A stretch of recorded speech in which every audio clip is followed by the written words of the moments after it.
came in here to look for some apples to make a pie. This is my friend Artie.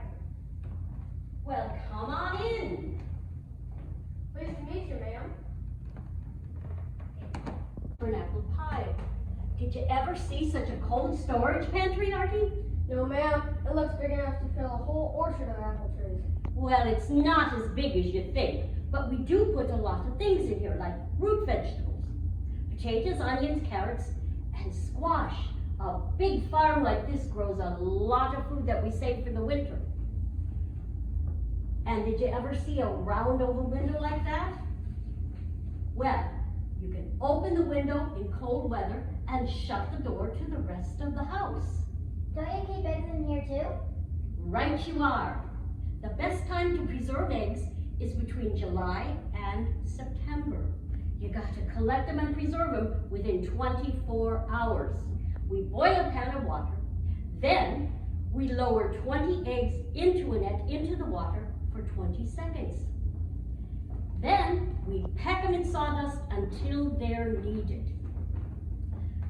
Now, you children can help me carry these apples into the kitchen.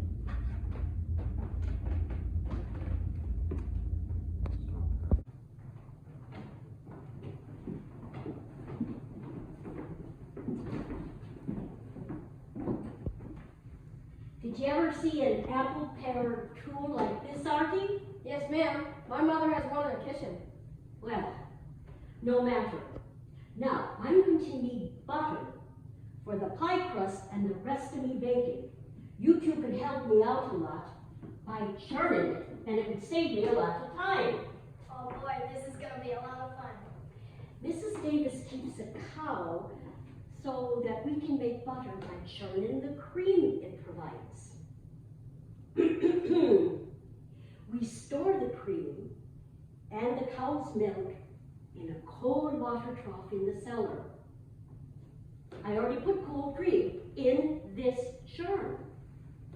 You wouldn't start the churning. Artie, there are two things for making good butter. The first is that you got to be frequent in your churning so the cream doesn't turn sour or bitter. And second, cleanliness in all utensils. As they say, cleanliness is next to godliness.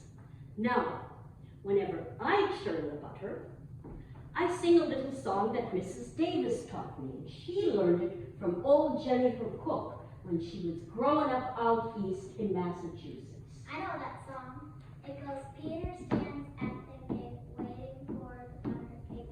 Come, butter, come, churn, butter, churn. Okay, but I'm going to sing, Artie stands at the gate, waiting for butter cake. Come, butter, come, churn, butter, churn. Now this time of year, your grandparents and your Aunt Sally always want apple pie. And come to think of it, most of the guests and relatives that come to visit want that pie too. It's one of their favorites. Now, the first thing to do is to make a common paste for a family pie or a puff paste for a company pie. Some people call the paste crusts. Measure everything by weighing it. For the common paste, what you'll need is 1 1/4 pounds of flour, a 1/2 pound of butter, and just a wee bit less than a 1/4 pint of water. Now, for a company pie, I usually use a little less butter and 4 ounces of lard. It adds to the flakiness of the crust. I don't think Artie's done with the butter yet. That's all right. I have some more over here. I wrapped it in a cold cloth to keep it fresh. You cover it all over with a second paste or crust. Then you cut off the excess before you crimp the edge. Just when the heat is right, you pop it into the oven for about 1/2 hour to 3/4 of an hour.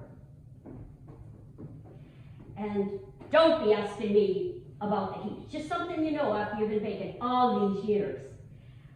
I use the leftover dough cut in pieces with a little moist sugar to bake for the hired help later. But today, I'm going to make it for you children.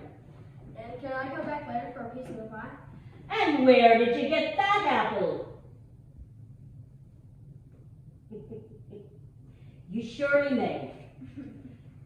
Meet me at the back door just before it gets dark.